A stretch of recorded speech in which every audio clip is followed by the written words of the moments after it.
জমিতে আলু তোলার সময় হঠাৎই অসুস্থ হয়ে পড়েছিলেন এক চাষি। হাসপাতালে নিয়ে যেতেই মৃত বলে ঘোষণা করলেন চিকিৎসকেরা। ঘটনাটি চন্দ্রকোনার একবলপুর গ্রামের। জানা গেছে, মৃত ওই চাষির নাম প্রদীপ ঘোষ, বয়স আনুমানিক 42 বছর। স্ত্রী ছাড়াও একটি কন্যা সন্তান রয়েছে প্রদীপের।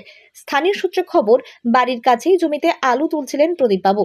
আলু কুড়ানোর সময় হঠাৎ করে তিনি জমিতে মুখ থুবড়ে পড়ে যান। স্থানীয় বাসিন্দাদের নজরে এলে সঙ্গে সঙ্গে তারা উদ্ধার করে হাসপাতালে নিয়ে যান, কিন্তু কর্তব্যরত চিকিৎসকেরা তাকে মৃত বলে ঘোষণা করেন।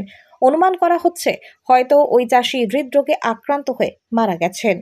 আলু গুড়াতে গেল, যাওয়ার পর গুড়াতেই পড়ে যেই মুরগিটা পড়ে যায়,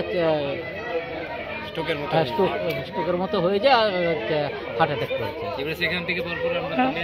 এবার সেখান থেকে তুলানো হয়েছে। আনার পর ডাক্তার দেখাতে যাইছিল নতুকে হাসপাতালে। সেখানে ডাক্তারকে দেখাতে সে বললো যে না, ডেট হয়ে গেছে, বলতে তাকে ঘুরে দিয়েছে। উনি কে হন আপনার? আমি দাদু হই। যিনি মারা গেছেন তারা ওনার আপনি দাদু? হ্যাঁ। আরে মেয়ে? আর একটি মেয়ে।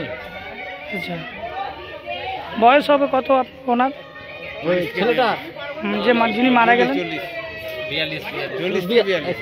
নিরোগ ডায়াগনস্টিক। এখানে পাবেন রোগ নির্ণয়ের অত্যাধুনিক বিদেশি মেশিন, অভিজ্ঞ রেডিওলজিস্ট এবং প্যাথোলজিস্টের সমন্বয়ে বিশ্বাসযোগ্য নির্ভুল রিপোর্ট। আরামবাগ শহরের সর্বপ্রথম CT scan, ultrasonography, endoscopy, colonoscopy, colour doppler, echocardiography, digital X-ray, EMG, NCB, ECG, EEG, advance প্যাথোলজির মতো সুবিধাযুক্ত প্রতিষ্ঠান। এছাড়াও আছে বিভিন্ন বিভাগের অভিজ্ঞ চিকিৎসক দ্বারা ওপিডি ক্লিনিক। ঠিকানা কোর্ট রোড, আরামবাগ, হুগলি। যোগাযোগ নম্বর 9732843677।